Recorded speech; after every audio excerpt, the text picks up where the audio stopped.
बहुत बड़ा उलटफेर हो गया लखीमपुर खीरी में। मैं आपको रोक रहा हूं प्रदीप जी, मैं आपको रोक रहा हूं। लखीमपुर खीरी में अजय मिश्रा टेनी चुनाव हार गए हैं, तो कई केंद्रीय मंत्री, केंद्रीय राज्य मंत्री के इस चुनाव में हार हुई है और इन्हीं मंत्रियों की लिस्ट में एक और नाम जुड़ गया है, वो है अजय मिश्रा टेनी का, जो कि चुनाव हार गए हैं और यहां से गठबंधन प्रत्याशी ने जीत दर्ज कर ली है।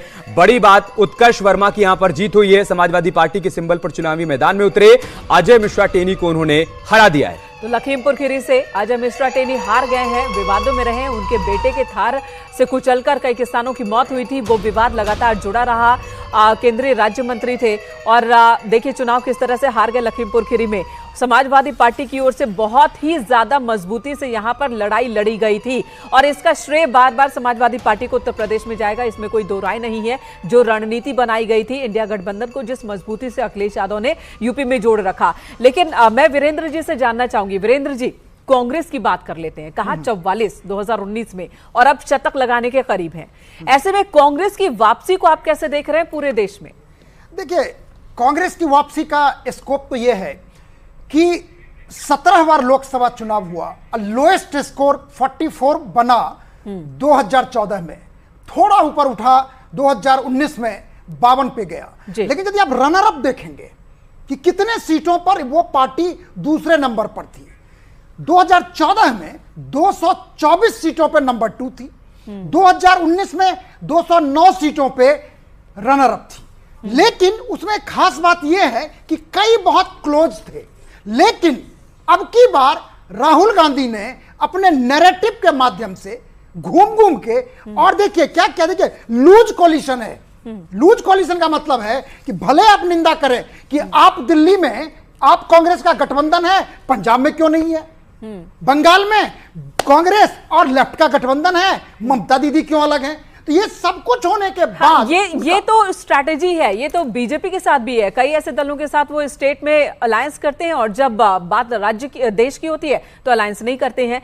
लेकिन कांग्रेस का जिक्र 14 में 44 थे, 24 में 100 के पास पहुंचते दिख रहे हैं। क्या राहुल गांधी की मैच्योरिटी है या कांग्रेस के प्रति लोगों की नाराजगी कम हुई? नहीं नहीं नहीं, देखिए मैं आपसे थोड़ा डिसएग्री करूंगा कि यदि ऐसा होता तो मध्य प्रदेश में 10 सीटें मिल जाती। लेकिन जहां जहां अलायंस है वहां पर इनको ज्यादा सफलता मिली है। चाहे महाराष्ट्र देखिए, चाहे उत्तर प्रदेश देखिए, चाहे अन्य राज्य देखिए, जैसे केरला में ही देखिए, चाहे तमिलनाडु में ही देखिए।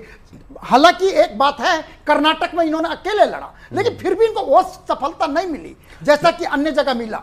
मैं चाहूंगा प्रदीप जी आप भी इस पर अपनी बात रखिए, क्योंकि जब मैं उत्तर प्रदेश के अलग अलग जिलों में अलग अलग सीटों पर घूम रहा था, समाजवादी पार्टी के कई नेताओं से, कार्यकर्ताओं से जब मेरी बातचीत हुई, ऑफ कैमरा जब बातचीत हुई, तब उन्होंने कहा कि देखिए 2022 में जिस कांग्रेस पार्टी के पास जमीन पर गठबंधन नहीं था, न नेता थे न कार्यकर्ता थे, 2024 में उसके पास कहां से आ जाएगा? हमारे साथ अलायंस हुआ है, जाहिर सी बात है कि हमारे ग्राउंड जीरो पर जो हमारी फोर्स है उसका फायदा कांग्रेस पार्टी को मिलेगा। और वही शायद हमें परिणामों में देखने को मिल रहा है कि वोटों का मर्जर हुआ, और ये मर्जर इसलिए हुआ क्योंकि आपके कार्यकर्ताओं ने, समाजवादी पार्टी के कार्यकर्ताओं ने फील्डिंग सेट की कांग्रेस के प्रत्याशियों के लिए। प्रदीप जी, उत्तर प्रदेश में माननीय अखिलेश यादव जी और हमारे कार्यकर्ता बड़े मजबूत, हर जिले में बड़े मजबूती से चुनाव लड़े। आपने देखा कि चाहे वो 2022 का चुनाव हो या 2024 का चुनाव हो, समाजवादी पार्टी जितनी भी सीटें लड़ी वो बहुत क्लोज फाइट में लड़ी या उन्होंने चुनाव जीते। हमने काफ़ी गठबंधन पहले, जो पिछला गठबंधन था हमारा 2022 का, उस गठबंधन में जो खामियां रही वो हमने पूर्ति करी, उनमें हमने अपनी मिस्टेक से लर्न किया और इस बार बड़ा अच्छी तरीके से, बड़ी सरल भाषा में सभी कार्यकर्ताओं को साथ जोड़ा और सबको समन्वय बना के हमने ये जीत की जो इमारत गढ़ी है वो इन सबको साथ लेके गढ़ी है।